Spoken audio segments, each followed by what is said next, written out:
1차, 즉 학종으로 1차 합격했던 아이들, 그다음 면접까지 보고 나왔던 아이들, 그 학생들의 서류의 공통점은 무엇인지 With you, I can be sad with you. Just take my hand and fly up. 안녕하세요. 맘땡입니다. 이제 2024학년도 이제 면접 시즌은 거의 다 지나갔죠. 먼저 2024학년도는 정말 좀 많은 변수가 있었습니다. 일단 재학생 수가 많이 적었어요. 근데 반면에 자기소개서 페이지로 저는 솔직히 반수생, 재수생들이 많이 늘어났어요. 왜냐하면 작년보다 좀 재수생 면접이 4배나 더 신청자가 더 많았습니다. 그러다 보니까 그런 점들이 좀 있었고, 그 다음 올해 아마 좀 느끼신 분들은 계실 겁니다. 지금 일반고가 좀 그렇고, 좀 이렇게 뭐라고 할까? 일반고에서도 내가 좀 합격할 대신 될 수 있었는데 왜 안 됐을까라는 점이 있었죠. 그 이유가 말 그대로 뭐냐면 경쟁률이 학종에서 굉장히 미어터졌습니다. 아시다시피 우리 재학생들은 수능 최저를 충족시킨다는 게 상당히 고민이 많아요. 더구나 올해가 재수생이 많다라는 것을 보고 나서 우리 재학생들은 이제 학종에 많이 이렇게 이제 올인을 하는 경우가 많았습니다. 자, 그러면 올해 1차, 즉 학종으로 1차 합격했던 아이들, 그다음 면접까지 보고 나왔던 아이들, 그 학생들의 서류의 공통점은 무엇인지 오늘 방송에서 그대로 풀어드리겠습니다. 첫 번째는 전공 관련 교과에 충실했습니다. 올해 보면은 학종으로 지원하면서 어떤 그 학과를 지원하기 위해서 예를 들어서 물리 원투를 드려야 된다라든지, 미적분을 드려야 된다는데, 거기서 이수하지 않은 학생들이 있었습니다. 이수하지 않고 단지, 본인 내신에 유리한 과목만 선택해서 학종에 지원한 학생들이 있었는데, 그 학생들 같은 경우가 이번 학종 1차에서 떨어진 경우가 있습니다. 그런데 이건 기본입니다. 왜냐하면 서울대 같은 경우도 도전 정신을 파악하잖아. 대표적으로 우리 아이들이 물리를 많이 선택하지 않아. 이유가 뭐죠?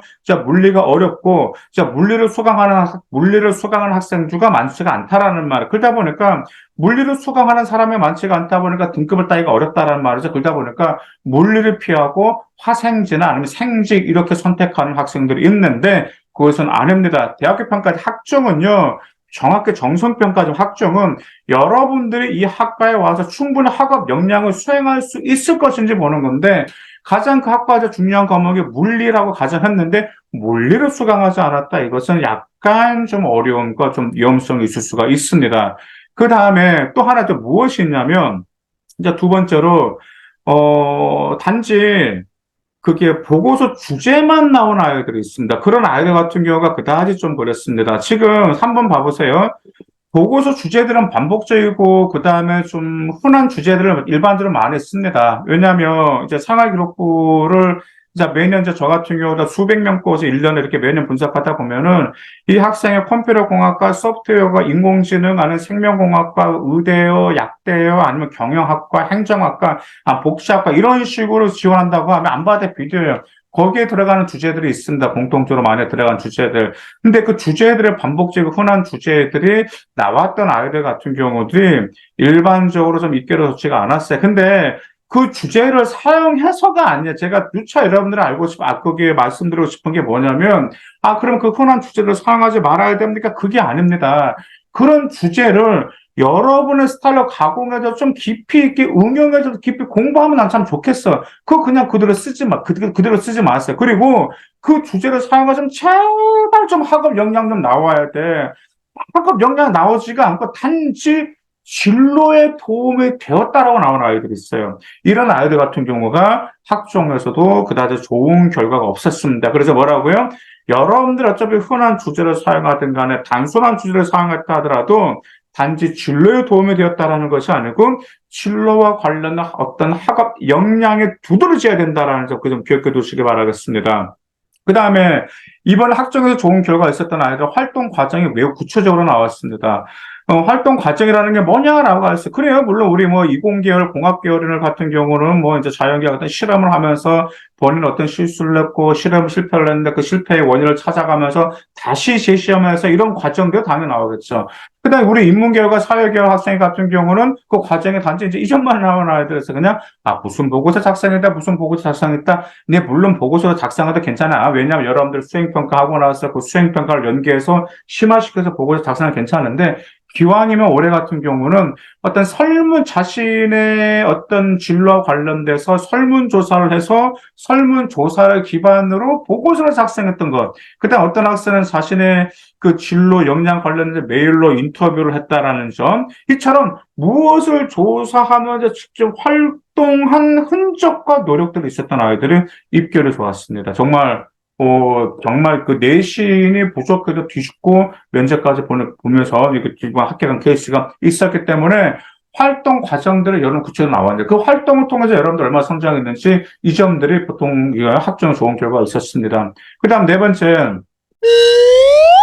물론 진로 역량이 매우 중요하죠. 진로 역량. 이제 2024학년도 건국대라든지 경희대, 중앙대, 연세대, 시립대 이렇게 진로 역량을 많이 평가하겠다라고 했는데 여기서 여러분들 한 가지 좀 착각하시는 게 있으신데 단지 진로 역량만 드러내는 경우가 있어요. 즉, 이 활동하면서 제가 뭘 조사하면서 본인의 진로에 무슨 역량을 향상시키는데 도움이 되었다. 총체 이런 스토리가 나오는데 이게 아니야, 이게 아니고 제일 중요한 건 진로 역량을 드러내려면 진로 역량 밑바닥에 학업 역량 베이스가 깔아줘야 된다라는 말이야. 예를 들어서 여러분들이 미적 분야라든지 물리라든지 화학을 통해 가지고 어떤 주제를 통해 가지고 어떤 보고서를 그 조사를 하면서 조사나 실험을 하면서 어떤 진로 역량에 도움이 되었다가 아니고 이 활동을 통해서 수학의 무슨 개념의 학업 역량을 향상시키면서 그 수학적인 학업 역량을 기반으로 진로 역량이 어떻게 도움돼? 이런 식으로 학업 역량과 진로 역량이 같이 언급돼서 같이 이렇게 나와야 된다라는 점 기억해 두실 필요가 있습니다. 근데 이제 전에도 제가 말씀드렸었잖아요. 단지 진로 역량만 두드러지면 안 된다고 그랬었잖아요. 학업 역량과 같이 얹어가는 진로 역량이 가장 바람직하다라는 점 아마 제 방송을 들어보신 분들은 아실 겁니다. 자, 그 다음에 또 하나가 지원하는 학과에서도요. 이런 오류를 이룬 학생들이 있었습니다. 진로 역량은 딱히 없어. 두드러지지는 않는데, 지원하는 학과에서 요구하는 학업 역량은 그 학업 역량을 순수하게 충실하게 업해나가는 학생들도 올해 학종에서 좋은 결과가 있었습니다. 왜? 그 학생 같은 우리 학과에서 요구하는 학업 역량을 충분히 가지고 있다라는 거거든. 그거 말 그대로 뭐 하는 거죠? 우리 대학교 합격을 했어도 충분히 학업을 잘 수행할 수 있다라는 점을 드러내기 때문에 그렇죠. 그 다음에, 근데 이 점이 가장 중요한 거죠. 고등학교 1학년 때부터 고등학교 3학년 때까지 생활 기록부가 계속 연계가 되었습니다. 그래서 여러분들이 내가 항상 그랬잖아. 고등학교 1학년 때는 일단 계열로 좀 이렇게 두리뭉실 잡아내라고 그랬었죠. 그래서 호기심을 만들고 진로 탐색하고 여기에 관련된 여러분들의 학업 역량과 끼와 이런 걸 보여주고 그다음 고등학교 2학년 때 뭐 하라고요? 그래, 그것을 기반으로 해서 고등학교 2학년 때 어떤 대학교 목표가 생겼으면 거기에 관련성 있는 학과 선택해서 심화시켜 나가는 것이 오히려 적합하다. 그래야지만 고3 때까지 연계가 될 수 있기 때문에 이 아이들의 쭉 연계가 되었다라는 점, 이 점을 제발 여러분들 명심해 주시길 바라겠습니다. 그 다음에 여러분들 생계를 좀 잘 분석하셔야 돼요. 대학교를 지원할 때. 생기부를 잘 분석해서 맞는 학과에 지원하시는데 최소 2개 학과에 이 학생은 대부분 지원했습니다. 그래서 이제 어떻게 지원했냐면 하나는 소모신과 본인의 생기부, 본인의 진로에 적합한 학과에 맞춰서 하나는 지원하고요. 이제 하나는 대학교를 올릴 전략으로 지원하는 그런 학생들이 있었습니다. 올해도 그런 학생이 있었습니다. 올해 같은 경우도 이제 그 여학생 같은 경우는 이제 거기에 거기 미디어 커뮤니케이션 쪽으로 희망을 했었는데, 그 여학생들 미디어 커뮤니케이션도 희망했었는데, 이제 영어 영문학과에서도 충분할 수, 왜냐, 어차피 미카하고 어문계열은 정말 같이 지원할 수가 있거든요. 그래서 어문계열로 해가지고 대학교를 올려버리는 그런 케이스도 있었기 때문에, 여러분들 좀 이런 점들을 좀 잘 구상하셔가지고, 생기부를 잘 분석을 해. 그래서 내 생기부로는 그래도 어디 학과도 같이 나갈 수 있겠구나. 이 점을 좀 여러분들 좀 잘 구상하실 필요가 있습니다. 그 다음에, 근데 이제 이런 게 있겠죠. 거기, 뭐, 경영학과라든지, 뭐, 물리학과라든지, 수학과 같은 경우는 이제 그 학과에 맞춰가지고 지원하셔야 되겠죠. 경영학과라든지, 이제 물리학과나 수학과 같은 경우. 왜냐하면, 일단 개설되어 있는 대학교도 많이 있겠지만은, 또, 거기 물리적인, 그 아이들은 대부분이잖아요. 물리학과나 수학과 등 물리적인 역량 워낙 많이 생기면 많이 보여주고, 수학과 학생은 수학에 대한 많은 역량을 많이 보여줬어요. 근데 이제 반면에 이런 학생들도 있어요. 보통 이제 작년 같은 경우도 이제 수학과를 했는데, 이제 수학과다 그러잖아요. 뭐 반도체라든지 전자장기라든지 코딩에서 수학이 필요하다 보니까, 이제 거기 수학, 수학과도 지원하면서 이공계열도 지원해서 이공계열 쪽도 합격하고 이제 그 여학생 수학과를 선택해서 왜 수학과를 대학교를 올릴 수가 있었기 때문에 이런 케이스도 있었기 때문에 참조만 해주시길 바라겠습니다.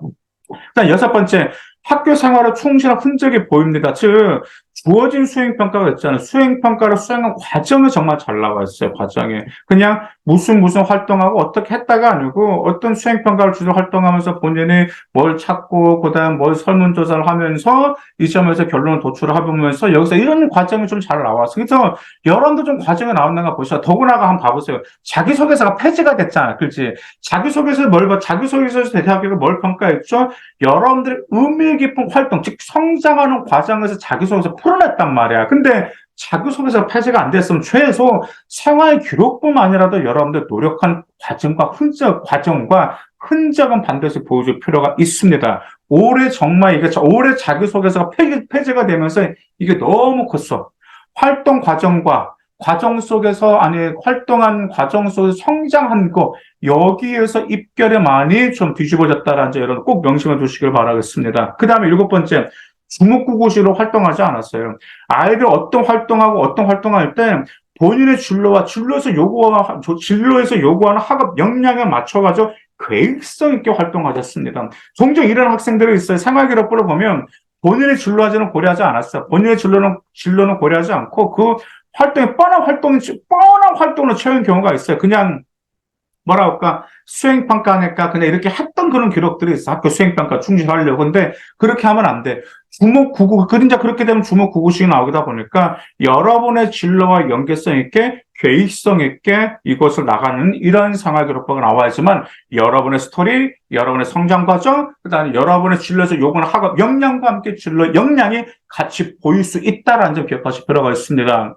현재 우리 고등학교 1학년과 2학년들 정말 올해 겨울방학 특히 정말 잘 계획하실 필요가 있습니다.